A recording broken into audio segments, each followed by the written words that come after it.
He'd broken my orbital in the first round. By the end of the fight, I had like 30 stitches above my eye, 20 something under my eye. They had to sew my nose back on.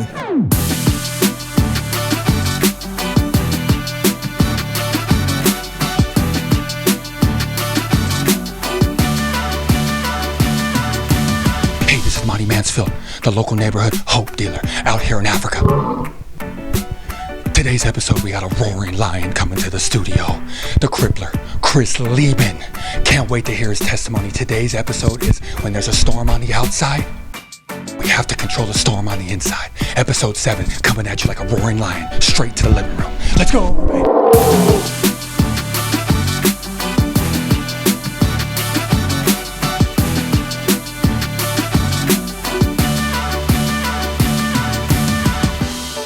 Let's go, baby. Hey, on today's episode of the 90 and 90 podcast, we got a lion today. Rawr, we got the amazing Chris Leben, the Crippler, UFC legend, turned referee, turned family man, turned man of integrity. Absolute amazing. 4 years sobriety, and we are so excited to hear his story.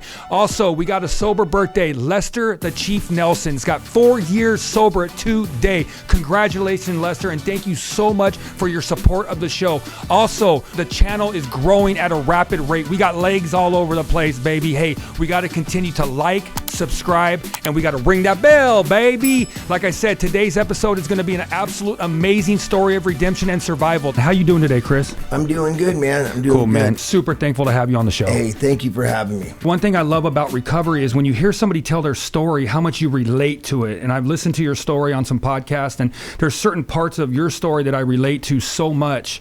And let's just get started at the beginning. You know, how was your childhood? What was your childhood like? Everybody's got a childhood. Yeah. You know what I'm saying? Yeah. Looking back wasn't great. Mm-hmm. At the time, you don't know when you're a little kid. You know, I grew up in a meth house. A lot of no food a lot of times, no electricity or water. Mm-hmm. My brother and I were more or less left to fend for ourselves. Mm-hmm. So the first 12 years of my life were, looking back, were pretty rough. Mm-hmm. Pretty rough, And now being an adult and having a son, and I really look back and I realize on all the love and family and compassion I missed out on, and all the issues that I ended up developing from my childhood. Yeah. I don't want to fast forward ahead, but that's fucked up, dude. And a lot of this is, our parents fuck all of us up. Yeah. Some more than others, Yeah. Yeah. And, my goal is to, hopefully fuck my kid up as little as possible. Yeah. And through the beginning of my addiction and on into my 20s, I didn't realize how fucked up I was and how much of that was from my childhood, So it was, Yeah. I qualify when it comes to the shitty childhood. Yeah, I know that, for me, my dad was a meth addict, and I feel that we live life forward, but we understand life backwards. So when we look back in hindsight, we understand how a lot of things happen, I like that. And so my father was a meth addict. He would go to bed at 3 and then wake up at 3:30 for work. And I'd be like, man, how does that, is this how men work? Is this how they function, And I had heard a story that you had told one time about something, your guardian worked at Home Depot, and he ended up stealing tools and tweaking at night, and you went on like a little camp or something for the weekend, and then you came back and like the whole house was changed, the whole house was rearranged different, and you didn't even recognize your own home. Well, I mean, there sounds like there's some truth in that. In that, I don't remember that exact story, but I will tell you, by the time I was, in 7th and 8th grade, I didn't come home much. I was running, we had moved to downtown Portland at that point, and I was hanging out with the boys, riding skateboards all night. I go home and, change my clothes every couple days. I more or less lived at my house was such a, I'd come in my room at fucking 2 a.m. and there'd be, my mom would be in there, or whoever would be in there, these tweakers, and they'd be sorting through laundry that they stole from the fucking Goodwill drop off. Right. And literally they'd be rewiring the house, or they'd be landscaping at 2 in the morning, you know. Yeah. And I mean, that was just, you know, that was my childhood. Yeah. Yeah, that's amazing. When did you so for me growing up, you know, sports were very important to me because they were like an outlet for me. Like it's kind of where like almost like what my family felt like, is because I was very involved with the community. When did you start getting into wrestling or getting into fighting? Well, no team sports. Okay. I remember trying baseball briefly in maybe kindergarten or first grade, and I was horrible at it. And my mom didn't want to drive me anyway, so it didn't work out. But yeah, you know, the nice thing about, you know, growing up with a single mother, you know, is you know, low income was. You know, YMCA is free for you, you know, so the rec centers and YMCA were free. So I did have that going through my early childhood. You know, me and my brother went to every summer camp, you know, because she could get us in for nothing, and it was like free babysitting. And then, you know, and God bless my mom, by the way. I got to tell you, she did the absolute best she could. So I don't want to, you know, drag her through the mud here. But you know, I think I started wrestling in about 3rd grade, you know, initially, you know, and then did various martial arts in grade school. But it was about middle school. It was 7th grade when I started boxing. You know, I would catch the bus, and don't ask me why. All my friends were skaters. You know, at this time we were just, you know, smoking weed, skateboarding out front of my friend's house all day. That's what we did after school. And you know, I would get on the bus every day and catch the bus across town to box. And, you know, before I would go home to pass out. You know, ultimately, I did that through middle school. Then in high school, had no aspirations to wrestle, but on like, I ended up getting tripped by a jock in front of these girls, this kid Maya, and fucking embarrassed me, dude. Yeah. You know, so I was like, fuck that, dude. And I joined the wrestling team the next day. I ultimately, you know, that was my freshman year, and then by my sophomore year, I had beat him out for his varsity spot, and he quit the team. So probably not a good thing, but I, you know, I do talk about it. You know, a lot of my early decisions were fueled by spite to prove people wrong. You know, bitterness. But you know, those emotions sometimes can be driving factors. They can drive you in the right direction. They can drive you in the wrong direction. Yeah, I love that. You know, for me, you know, playing professional baseball in the beginning, you know, I didn't have, through my childhood, you know, I didn't have a lot of discipline going on in my childhood. I kind of did whatever I wanted when I wanted. And when I was playing pro baseball, when I would leave the stadium, you know, I wouldn't have the discipline to be able to just go home, stay focused. And the one thing that kept me going is I knew I had to show up every night at 7 because it's what I did. You know, I was a baseball player. So I'd show up hungover. I'd show up on anything, any which way.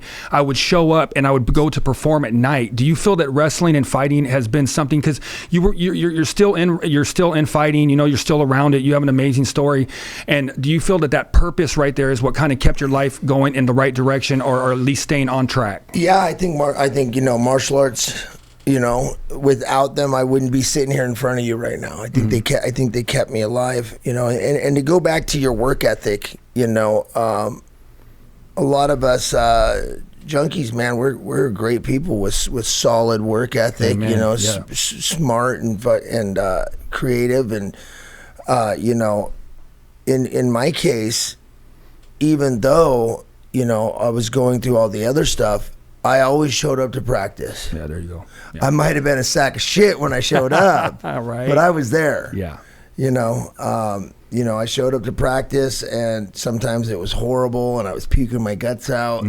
You know, but for me, you know, I knew that, you know, I had to at least do that. And I think that you know, if I wouldn't have had that,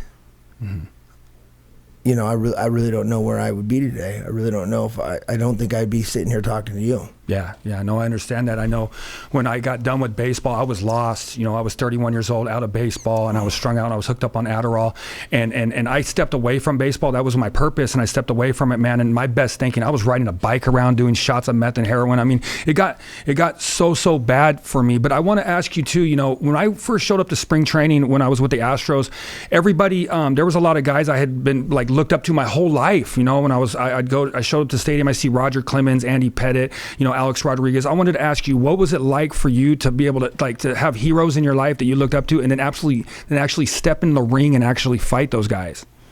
Well, I mean, yeah, there's a couple parts to that question. Like I remember, because I had wrestled in high school, and then just kind of a brief life story thing. I did growing up, and in the situation that I did, I never learned how to read or write, and I more or less, cheated my way through high school and was special ed and leave no kid behind.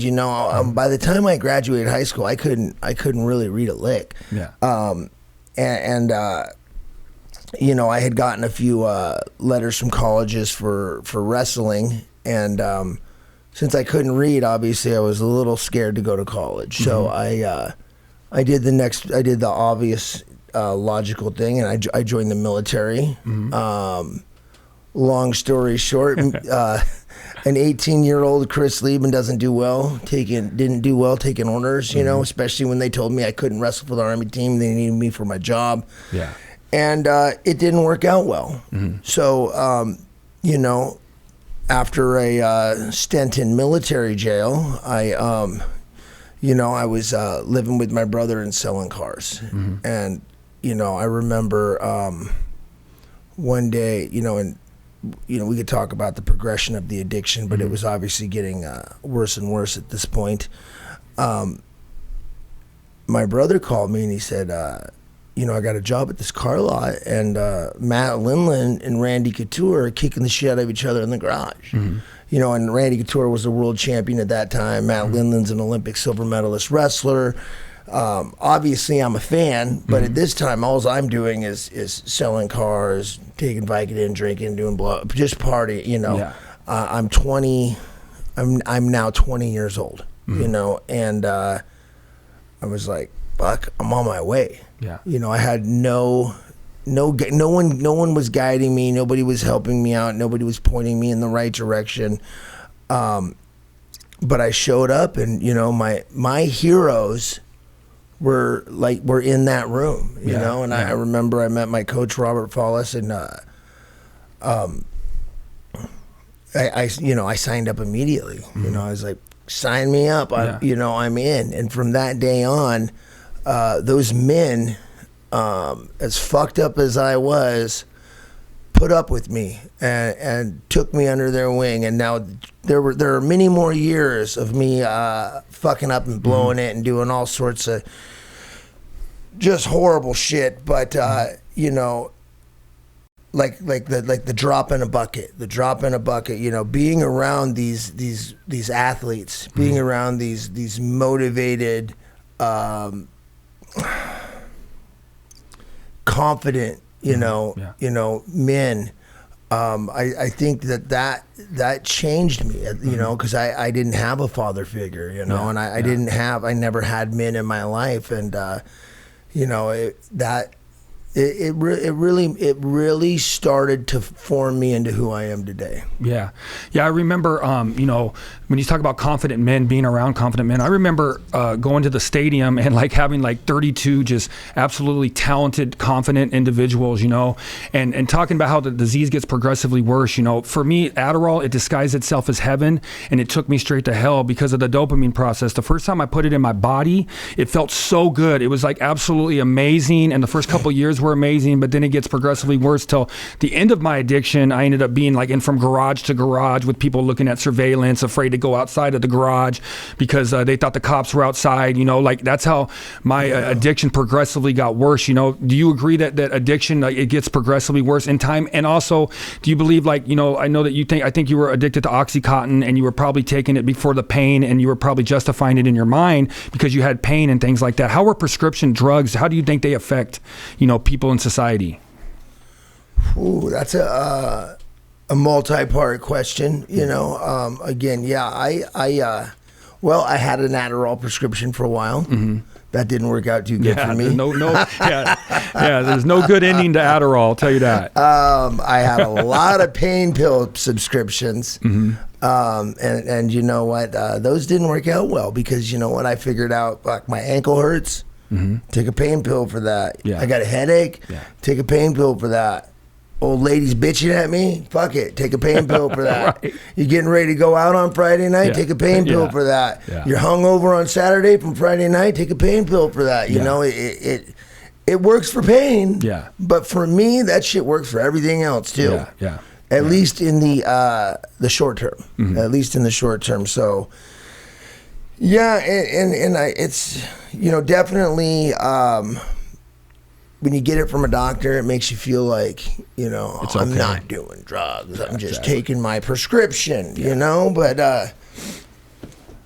it's was never, you know, both Adderall and other meds were not hard for me to get, whether I got them from a doctor or from a guy behind the gym. You know what I mean? Like, yeah. Like bottom line is I was getting them one way or another. Yeah. You know. These prescriptions, they end up hooking people because they actually talked like OxyContin as being like non-addictive. You know, I don't know. Yeah, no, it was marketed as a less addictive option. You know, and then the lawsuit. If anybody's familiar with the lawsuit, they were spreading out the doses. They're giving them a higher dose every 12 hours instead of, you know, a smaller dose every 3 or 4 hours. Yeah. You know, so you're that euphoria withdrawal cycle, you know, your which causes addiction, and, you know, and the big pharma knows this. Yeah, I mean, let's face it, these guys are they're in the business of making money. Yeah, they like Suboxone, right? Like so you get off of heroin to come to treatment to get on Suboxone. And people consider themselves sober. Can you shed any light on this? Because I've talked to people. Suboxone's a fucking nightmare, dude. Yeah. It really is a double-edged sword because I do believe it probably saved my life. Yeah. Okay. It probably kept me from ODing and dying, but I was on the the maximum dose, 32 milligrams or whatever it is, of Suboxone for like 4 years straight. Mm-hmm. You know, I tried to quit twice on my own.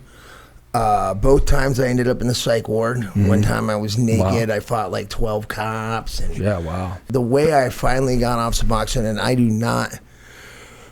not recommend this for anybody. What I did is I got it down to 1 milligram. I knew I had to go to jail. I knew I had to do 6 months in jail. So I you know, and my old lady helped me. You know, I would take enough to get through work, and then I would go home and just fucking sweat and shiver and play sheet karate all night long. You know, those restless feet, just kicking. Yeah, and and then about a week or 10 days before I had to go in, I switched to morphine. Mm-hmm. You know, and I took a large dose of morphine all the way until I got into till I went into jail, because at that time, I think now they might.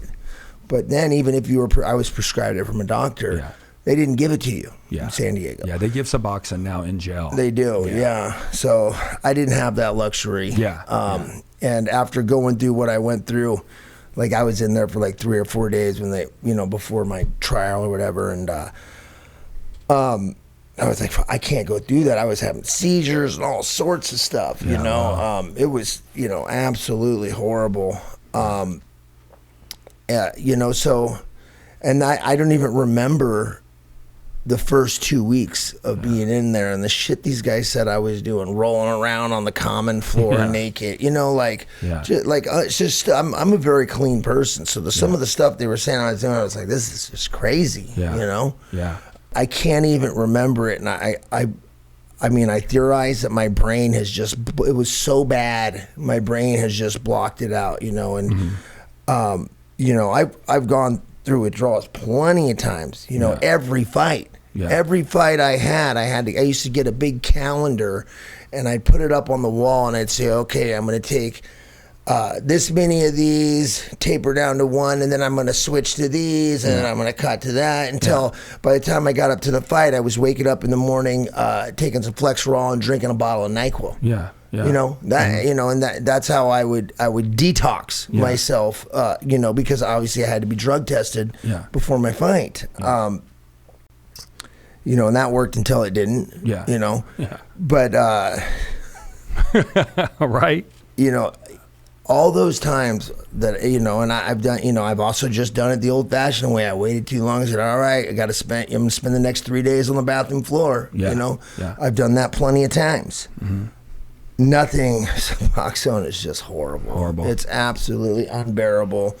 You know, when I tried to do it on my own, it's just, you know, after about 3 or 4 days without sleeping, you know, you start going crazy. You know, it's just what happens. Yeah, I appreciate that. You know, I really want to shed some light on the Suboxone, the methadone, because I've done it in my addiction. I've done Suboxone, and it messes you up, man. You get super high on it, you know. And I wanted to touch, so my last baseball season, I was now playing out in Canada, you know, and my mind was like, if I quit baseball and I come back home, I can change people, places, and things, and I can end up getting clean and sober, and I can start a whole new life. Well, that obviously didn't happen. I got on meth, I got on heroin, and my addiction went like another 9 years. Did you ever, in your story, did you ever try to change people, places, and things thinking that you would get sober and it not work out? Yeah, you know, we were talking about this last night. You know, I was with some like-minded people, and we were talking about you know, powerless and unmanageability. You know, and you know, I always knew I was powerless over drugs and alcohol, but for me, that unmanageability part, man, I fucking tried everything to manage that shit. You know what I mean? Yeah, I know. You know, whether it's beer only, I'm not going to take oxy, I'm just going to take Vicodin, I'm only going to wait till noon. You know, I changing people, places, things, substances. You know, I don't like Xanax, so fuck it, I'll take that instead of this because I'm not really into that. And then next thing I know, I'm into that. You know, it's a riddle. The bottom line is it's an unsolvable riddle that we it's like that hamster wheel, man. When you're in it, you're like, okay, I know I got to put something in my body. So I just got to figure out how I can do it and do my job and still be a productive member of society. And as you know, this disease is progressive and it doesn't fucking work. It doesn't work. Eventually, you gotta get off that hamster wheel and it's like you're running from that giant snowball that's chasing you, and eventually you gotta stop. You gotta stop running. And that thing hits you and it hurts. You know what I mean? It crushes you, and it's the only option. They say like the only option is to get crushed. To reach that rock bottom. They say like the insanity is like, you know, insanity is like doing the same thing with the same results. An addict, it's like doing the same thing with worse results every single time, man. It's absolutely remarkable. Guys, this commercial break is brought to you by Big Mike Bird's book. It's life's little instruction book, Living Your Best Life. Me and my wife, we've actually read the whole thing, and it's done such value for us in our lives, and we're super thankful for Big Mike Bird introducing us over here. Click the link in the bio and order this book. It will help save your life. It's a short read and it's an easy to read book. Let's get back to the show. Let's go, baby. I wanted to ask you, you know, what was it like, you know, transferring over into like the bare knuckle fighting scene? You know, that is just unreal. I've seen, I watched one of your fights on the internet, and like I could tell when the guy was fighting you, it's like just because of the bare knuckle factor, it looked like he was kind of afraid, you know, of that element, you know. And I think the name was Baloney or sorry, I don't want to say baloney, but Baroni. There you go. Yeah, Baroni. Yeah. Sorry, I watched. You sure you didn't plan that? That's pretty good. Yeah, I know. I was like, man, don't mess it up. Yeah, Phil. He's actually he's a great guy. He's a trip. I'll tell you that. He's a trip, but he's a great guy. So my UFC career did not end the way that I wanted it to. I was going through a lot of stuff, you know, on the outside of the cage. You know, I was in a marriage that was struggling, and you know, drugs and alcohol were crippling me, you know, emotionally and mentally. And the bottom line is, my last couple fights in the UFC, my heart wasn't in it. You know, I just wanted my drug money. You know, so I'd show up to train just enough. You know what I mean? And my last fight in the UFC, I fought Derek Brunson, and I quit on the stool. And if you guys don't know what that means I didn't answer the bell for the third round. Not because I was hurt, not because I couldn't continue, just because I didn't want to fucking be there. I was like, fuck it, I've done enough. I'm getting my check. You know what I mean? I'm going home. And for me, going back to the childhood and everything else, every fight that I had, if people say one thing about me, it's, fuck, dude, whether you won or lost, it was we knew you were going to die on your sword. You were going to go out on your sword. You know what I mean? I would go down swinging. So for me to finish my career that way was crippling. It was crushing. And you being a professional athlete, I'm sure you can imagine. You put your entire life into something, and then this is how you finish your career. It felt like I died, honestly. So, it was heartbreaking. I mean, I think that a lot of people listening to this probably can't understand. I mean, maybe you can relate to me, but you put your entire life into something, and then you do what I did. It's crippling. So going back to bare knuckle, for me was, when I first started getting sober, June 10th, I got 4 years. So, congratulations, so a little over 4 years now. And, there was, 2 years before that where I was, where I had a couple little slip ups, but, when I first started getting sober about 6-7 years ago, all of a sudden I realized I was loving training again. It's amazing when you're not hungover. Getting punched in the face isn't nearly as bad. When you're hungover, like being an ultimate fighter is like the worst job ever. It really is a shitty job. Like I got to go get punched in the face now. Wow. Yeah. But I sobered up, and next thing I know, I was kicking the shit out of all the 20-year-olds in the gym again. And I was like, fuck, I'm doing pretty good. Yeah.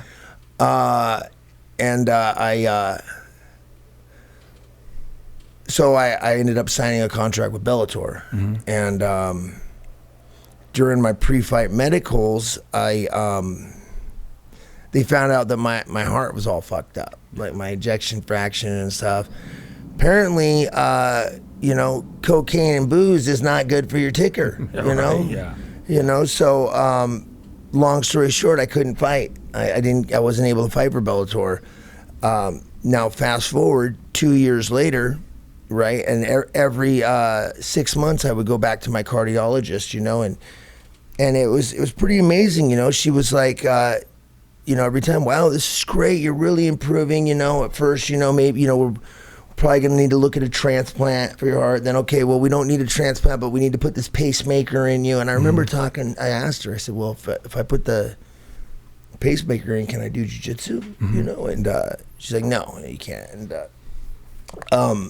went home and I talked to my old lady, and I said, that percentage, she says, well, I got to tell you got this % chance that you're going to die within the next year with the way your heart is. And so I went home and I talked to my old lady, prayed to her. I said, that's for, that % is people that don't get sober too. Yeah. That percentage of people that don't do everything right. At this point, I had changed where I live. I changed what I eat. I changed everything I was putting in my body. I was putting in good stuff, took out the bad stuff. And I'll tell you what, it's fucking amazing, dude. There's no secret to healing. There's no special medicine out there. Your body is the special medicine. If you get out of the way and you put the right stuff in, your body will heal. And that's what happened to me. And according to my cardiologist at the time, that was a miracle. Yeah. That was a miracle. And I remember she says, I had a checkup. This was a few years ago now. This was about 3 months before my fight with Phil Baroni. She says, well, your heart is at the low end of normal for an adult. I said, really? I said, well, I said, because they had me on a zero working out routine, zero training, which I never listened to. I just continued to go in the gym and push. My coach, Barrett Yoshida, would wait. Once I started turning real pale, he'd make me sit off to the side, sit around out. They made me sign an extra piece of paper in case I died on the mat that my family couldn't sue him. But and I could talk about this more recently, but I just have to when it comes to sometimes what doctors say, you gotta listen to your body, in my opinion, and we agree to disagree, and so I continue to work out, and ultimately she cleared me to do exercise, and I said, well, would you let me fight? And she says, yeah, you could do anything an adult your age can do, and I'm not even lying. I went home and I got a call from BKFC, Bare Knuckle, and I was like, nah, man, I ain't doing that. And then this was like maybe they'd had one show, and then I went on YouTube and I started watching it, and I was like, this sport was designed for me, for the way I fight, just toe to toe. It's a very small ring. It's like you're fighting in a phone booth, right? And your opponent's right in front of you. They don't want you to back up, and you're just slugging it out. I mean, that's what I do. So ultimately, I said, you know what, I'm going to do it. And I remember talking to my sponsor, and he's like, you're crazy. He was in, though. He's like, well, let's do it then. I was like, should I do it? There was a lot of concern because of my history with competing and dealing with the stress using drugs and alcohol.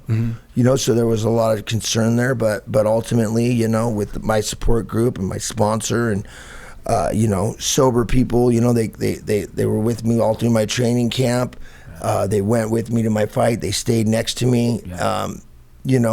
Ultimately I was able to get 4 more fights. I had 3 first-round knockouts, and I had 1 fight that the judges say the other guy won. Everything went wrong leading up to the fight with the weight cut. I was fighting. I wasn't fighting. None of that matters. What matters is the fight was a 5-round war, and he had broken my orbital in the first round. By the end of the fight, I had like 30 stitches above my eye, 20 something under my eye. They had to sew my nose back on. And I fought that fight from start to finish. So you can never right a wrong, I don't think, but it does ease my mind and my frustration of the way my UFC career ended, because I know now, looking back, that that Chris Leben that quit on the stool, that wasn't me. That was the fucking drugs. Yeah, there you go. Yeah. The Chris Leben that I am is the one that can get their orbital broken in the first round and fight another 4 rounds, with one eye, bleeding everywhere the whole time. So I wouldn't have it at this point. I wouldn't have my career any other way. I look back, and I was able to have those bare knuckle fights. I look back at all the pain that I went through. Trying to manage my addiction and fight at the same time, and I feel like everything happens. I choose to believe everything happens for a reason. It puts me in a position where I get to do cool shit, like be on your podcast, share my story, and possibly, hopefully, this resonates with somebody out there that listens. You know what I mean? And absolutely. We affect somebody with the words that we're sharing. With the history. And they're interested enough to listen. So I believe it all happens for a reason, and that's why. Yeah, 100%. Being 4 years sober is absolutely amazing. I'm 3 years and 3 months, and there was a time in my addiction, man, where like I was in the bathroom crying because I couldn't find a vein in my arm, and I thought I was an ex-pro baseball player, now turned straight junkie, but through recovery, I've been able to get this testimony. I have a testimony that's like a superpower that allows me to save lives. But I believe that in our addiction, I believe in God, and all that, and the devil and all that, and I believe that the devil switches the price tags on us. So in our addiction, we put value in the things that don't matter, like in our connect and where we get the drugs and all the people that fuel our drug addiction. But now in recovery, I feel like God has switched the price tags back around, and now I have these amazing relationships with like my mom, my wife. I'm married. I have a non-toxic relationship. How has sobriety changed your life and being able to keep those amazing relationships going and stuff? Well, I didn't have any amazing relationships before sobriety, I'll tell you that. So it didn't just keep them going, it got them going. Okay. It got, and I'm sure you can relate to this. Also what damaged me, I think, a lot too was, being in the UFC, being on TV, there's a lot of people that I thought were my friends, and 100%. I didn't realize that, when I had the money and the drugs and the chicks and was buying the drinks and, they were hanging around. Yeah. When that shit was gone, those dudes were gone. Yeah. Those dudes were gone, and, or you'd hang out with somebody long enough to figure out they just wanted something from you, and, that was hard, So in sobriety, one thing I've had to learn is how to trust people again, how to let other men into my life. I don't fucking trust. I have a hard time trusting anybody. All the way back to my childhood, I haven't had the luxury of being able to depend on anybody, and back in February, I got real sick. I got COVID, and it turned into ARDS, acute respiratory distress syndrome. So ultimately my heart went into AFib. Yeah. I got into the hospital. I had an infection in my lungs. They had to give me these antibiotics because my liver and kidneys shut down. So my lungs, my heart, my liver, my kidneys all shut down, and I ended up on a respirator. Yeah. I think the odds of me surviving were like 1 in 250. Yeah, it's not good when you get to that point. 4 organ failure, and they don't put you on the respirator because you're doing okay. Exactly. They don't induce you into a coma. I learned. Mm-hmm.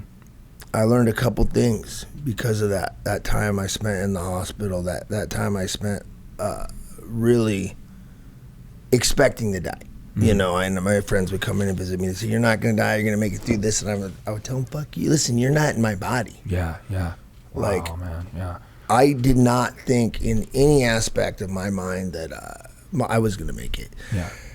And, I was like, let's just help me get my affairs in order. Mm-hmm. And, ultimately working on, what's going to happen with my child and everything else and my family. And the ICU nurse says she's never seen anything like it. They put me in a coma, but maybe it has to do with all the all the opiates I've done in the past. I couldn't see, but they figured out, and you're shackled basically to the bed. Yeah. Because they don't want you to rip the tubes out, and I was like floating in this darkness, and they figured out they could put paper under my hand, and I was writing letters from like the spirit world to the other side, to my friends, about what needed to happen with my money and my child. And, ultimately, there was I came away with the power of prayer is very real. Yeah, amen. The last thing, I'm going to try to do this without crying. Yeah, it's a little powerful for me. The last thing I wrote was, call Tommy, my sponsor, tell him to say a prayer.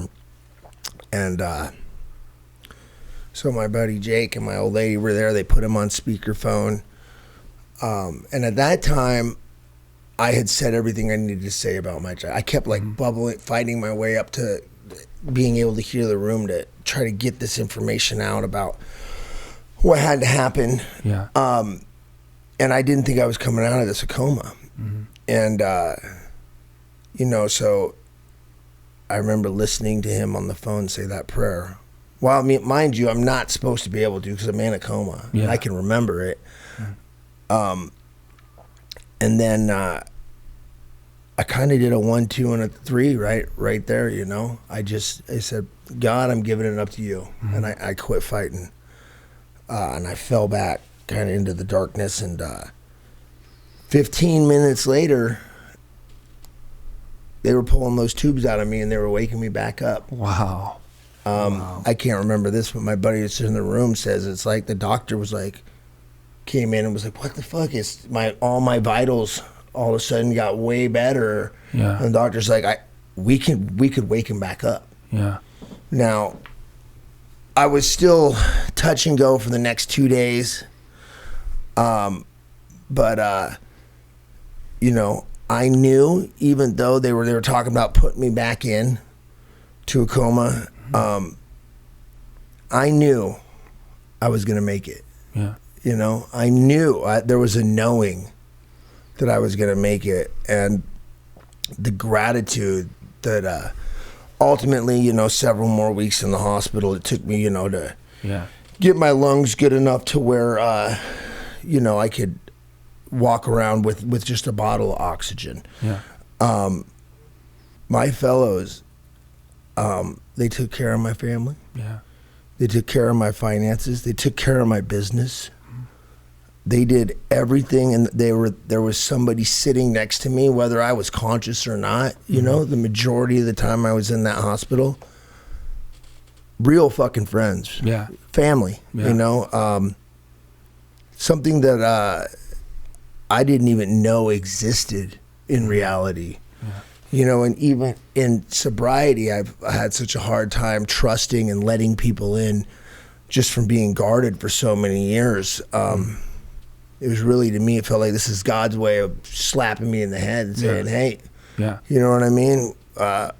When he wants you, he's going to get your attention. Yeah. Do what he's got to do, and he just said, listen, you can trust these people. You can let them in. And since that experience, I've never been more grateful. Yeah. Just the level of gratitude I have for where I am today. Yeah.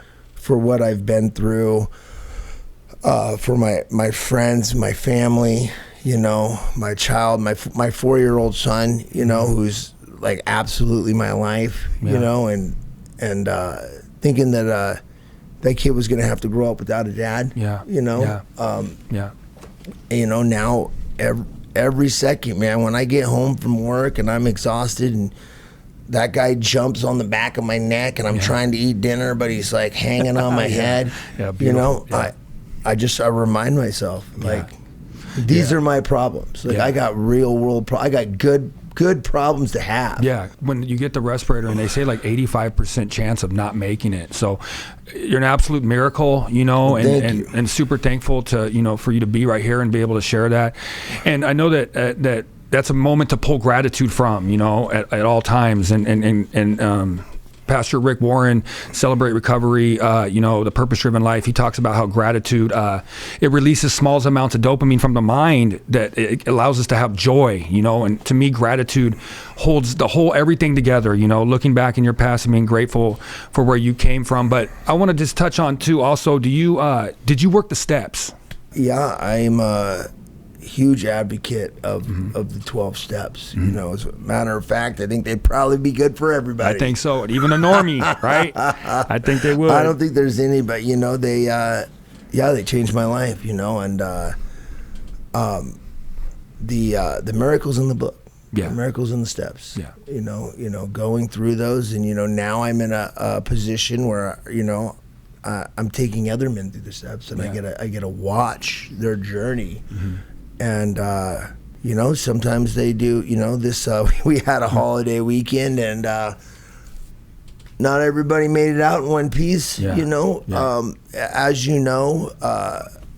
having a life in recovery, trying to help other people get sober it can be very challenging. Yeah. because it's a lot of fucking heartbreak. Yeah. But every once in a while, you get that moment, that miracle story, that dude that turns his life around, that gets the job, that gets the family, that finds a higher power, and that becomes a constructive member of society. A guy that had nothing, that was sleeping on the side, and to be part of that, you say, I if I could do that for one person in my whole life,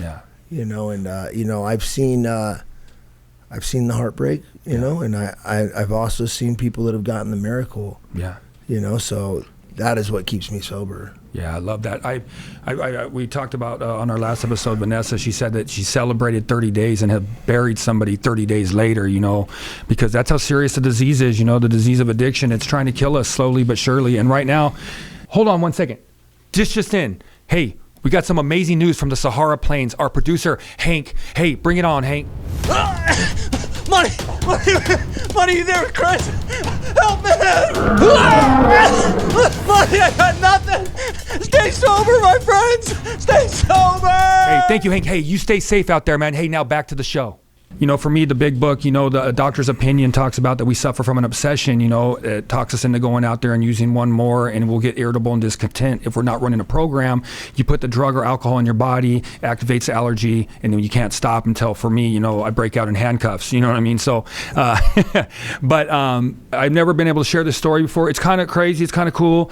So I grew up in Hesperia, California, and when I was in junior high, right, I was 8th grade, and there was this young kid, and he was in 6th grade, and I was his TA, and he got picked on a lot, right? And he was a tough kid, though. He always stood up for himself. He always battled back. He always fought back, And I end up moving into this track home, right? And then this young man is living right next to me, and I'm living next to him.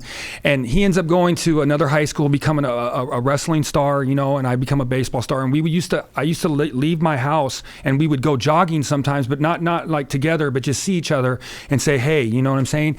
And this young gentleman is Joe Stevenson, Joe Daddy. And he was my neighbor. And he won the Ultimate Fighter 2, I think. Yeah, good friend of mine. Yeah, and I was going to ask you if you've been, and he's in recovery now, and he's doing well. And I just wanted to ask you if you're able to talk and share some recovery and stuff with him. Yeah, well, Joe and I have, we've been on both sides of the equation together. Yeah. You know what I mean? Because, I was on the first season, he was on the second season, and, both of us were catapulted from not being anybody, from people, nobody ever thinking we were going to be anybody, to all of a sudden being fucking household names and incredible. Being thrown handfuls of cash and set loose in Las Vegas. Yeah. So you could imagine, and from the struggles to where he is today, he's just a great guy. Huge contributor after his career. I think he just got his, his judging license as well. Okay. He's cornering a lot of high-level fighters all over the world. He's judging. He does a lot of commentary. And he's one of the best jiu-jitsu coaches on the planet. Yeah. Yeah, he's a great man. I seen him at church, up at High Desert Church, and I look back and I seen him, I talked to him afterwards, and just see the light in him just made me so happy, because years before that I was at an apartment complex, and he was struggling with addiction, and you can see the darkness and him just, what drugs do to us. So just seeing him with the light, and just seeing how he's doing well, I'm just super thankful. But it was amazing how we kind of live next to each other. Just kind of crazy. I've never been able to share that story really with anybody, And I think God put Joe and I both in a special spot in the way that Joe's a coach. Yeah, he is a high level coach. He coaches kids, from youngins all the way up to, hey, I want to be the next UFC champ. I aspire to be a coach to his level, one day, and it puts me in front of people, and obviously it's not like a meeting, but every one of my classes I try to sneak a little bit in, because I know, I get a lot of 20-year-old kids, coming in on Monday. You can tell they're hurting, you can see they're suffering, you can see the path they're going down, but then when they come in the gym, for them to be lucky enough to be put in the gym where they're in front of a guy like Joe or a guy like me that understands, that knows where they're coming from. Yeah. You know what I mean? That can relate to them. You know, a lot of these kids, you know, they don't listen to their mom or dad, but they listen to tattooed Chris Leben that says fuck. You know, you know, I'm a little bit raw. You know, and I understand that that's not for everybody, but it hits home. It hits home a lot of times to these kids. You know what I mean? And instilling, you know, these values and what it means to be a man, you know, I think is, for me, is one of the biggest parts of my job, of being a coach. Yeah, 100%. Too, like when playing baseball, you know, when I first signed, I was 6'4", throwing 93, and then at the end of my career, I'm 6'4", throwing 85. But I had to reinvent myself as a person and in life, dude, just to be able to sit right here. I've had to reinvent myself, and I feel like you've had to too, because you actually are a referee too, right? You do refereeing and stuff like that. What's that transition like for you? If we have a classic life, we grow up, we move out of our parents' house, we go to college, we get a job, we start our own family. You know, I think like as a martial artist, you know, and really combat sports are my life. You grow up under somebody's instruction, you represent their gym or their dojo, you know, and then eventually you go back, you go out. Once your career is over, you know, you start your own dojo and you start to develop your own lineage, you know, and for me, reffing and judging is martial arts. You know, just like a fight, every time I ref a match, I look back at it, you know, I'll watch the tape on it and I'll say what worked, what didn't work, what needs improvement. You know, it's a job I take extremely seriously, and I feel like I have some attributes to be able to do it. Means that I've been in there a lot of times, you know, and I've cornered a lot of fighters, and I understand when a guy can fight more, when a guy's had enough, you know, when a guy's too tough for his own good, you know, you have to have a lot of reffing is. In some ways is subjective. You have to have a feel of the fight. You know, you have to know where these guys are at, because number one thing, it's fighter safety. In my opinion, number two thing is these guys deserve every chance they can get. You know, their career is on the line. Their money, they're fighting for money. They're fighting for their families, and you know, it sometimes it's heartbreaking because there's only one winner. There's only one winner. So I don't want to rob anybody of an opportunity, but at the same time, I want them to live to fight another day. I don't want them to take an injury that's gonna cost a career. You know, so it's in kind of a long way. It's a way for me to continue to grow as a martial artist. Yeah, I absolutely love that. I want to touch base on, they say relapse is a part of recovery, you know, and I want to explain like why I believe that it's like that. So, you know, I had 8 months clean. I was out on the East Coast. I came back home and I thought I could smoke dope, not shoot it. I was going to just smoke dope, the insanity. I ended up putting the drug in my body, and within 30 minutes, I have a needle in my arm, and all that 8 months of sobriety are pissed away, and I'm running and gunning. And now I'm putting myself around the worst type of people on the planet. And it got progressively worse. I know you talk about how you had a few relapses. When you relapsed, did it get progressively worse? And for me, it's a part of recovery, because then at that point, once you start trying to get back on the horse again and get sober, you realize how bad it got, and it's able to keep you away from putting the drug back in your body. Well, it's a progressive disease.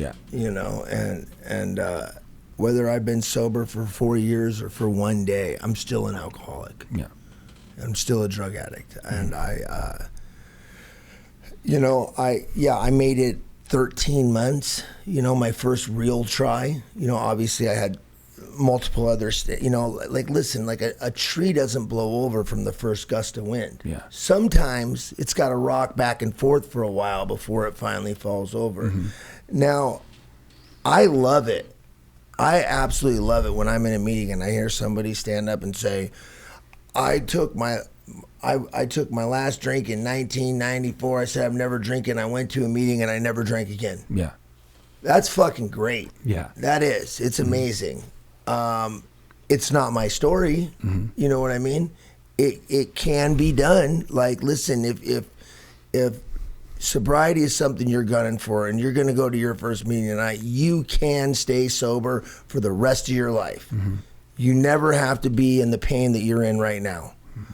It's a hard thing to do. Yeah. You know, now me personally, I had to learn some lessons along the way. Mm-hmm. One of my biggest mistakes was, you know, in early sobriety was, again, going back to not trusting anybody, being very sheltered.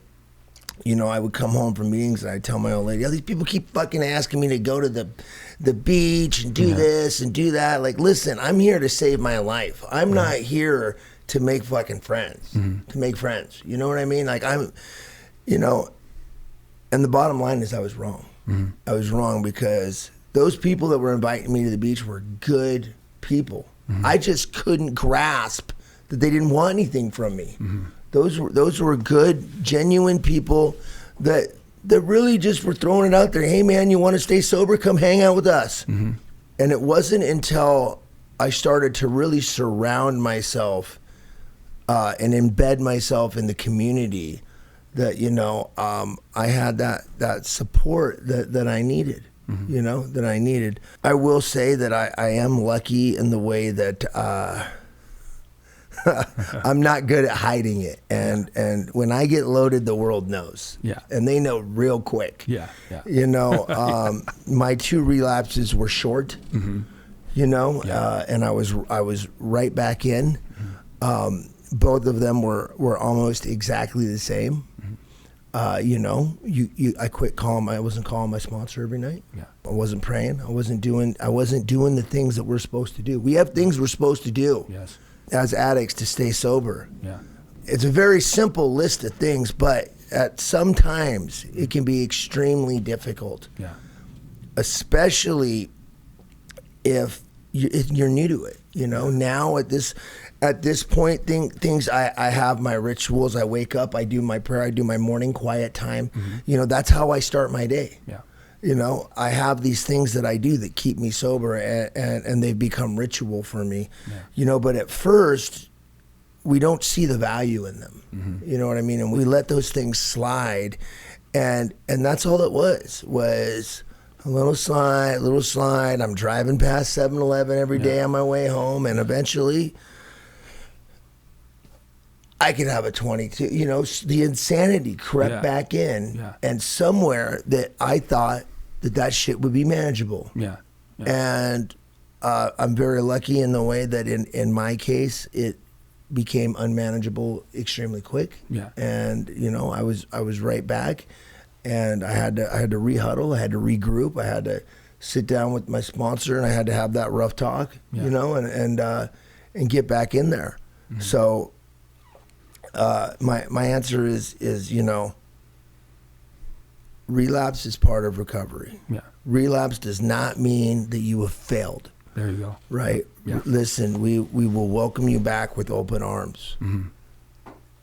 You can get sober and stay sober. You know, if you can do the deal, you can do it. It can be done. The reason I wasn't able to do it was because I didn't do what needed to be done. Plain and simple.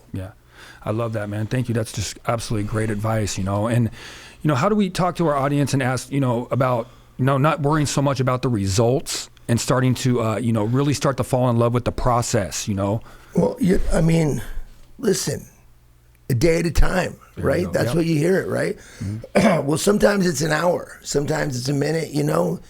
Like every journey starts with a single footstep, right? Amen. It's not the destination, it's the journey.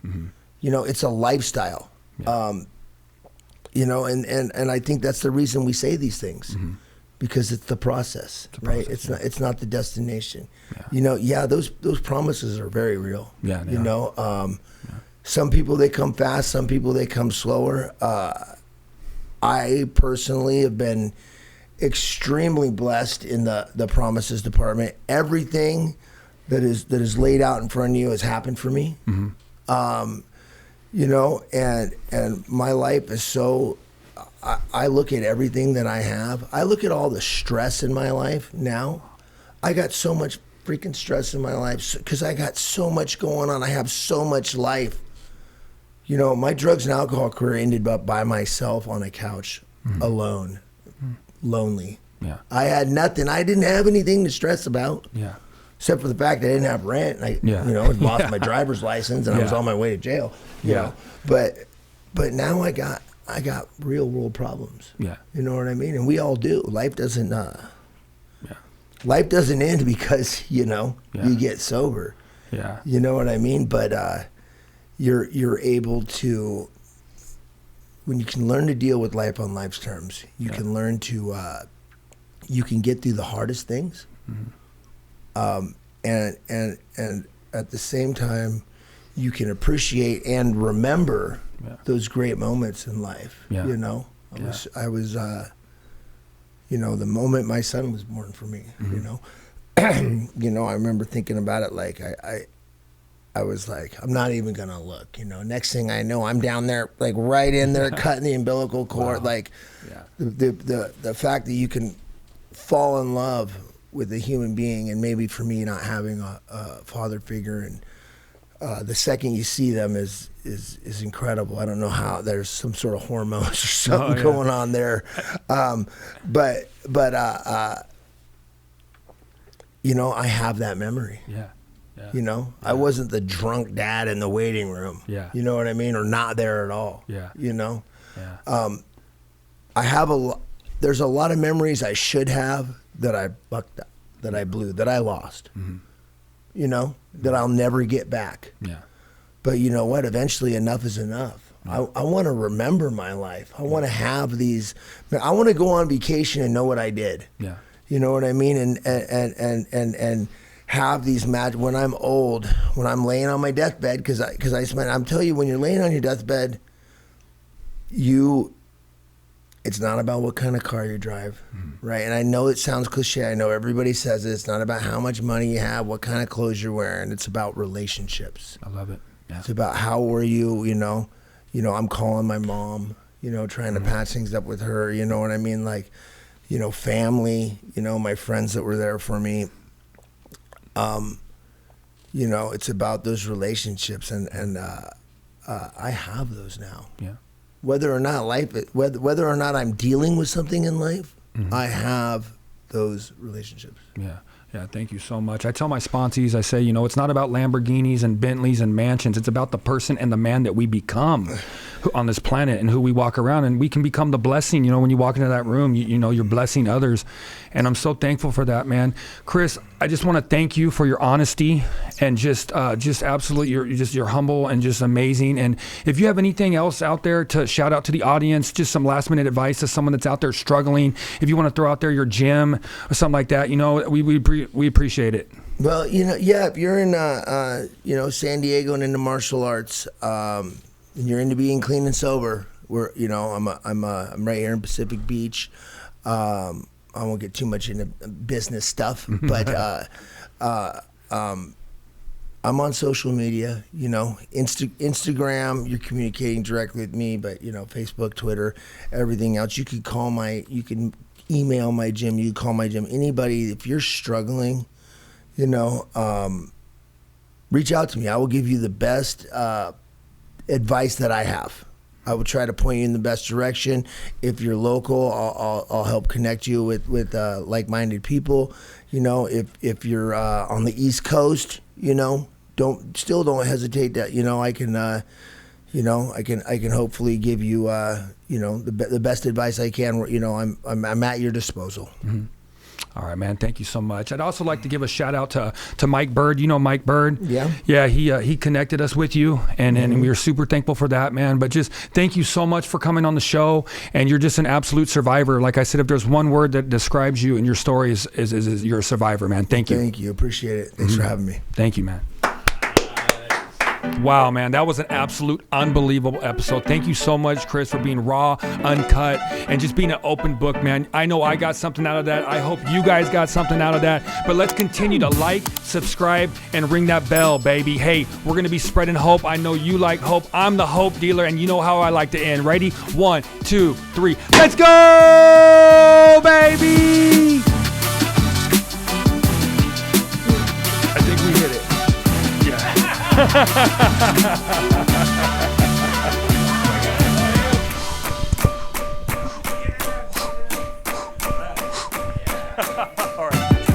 Stay sober. Stay sober.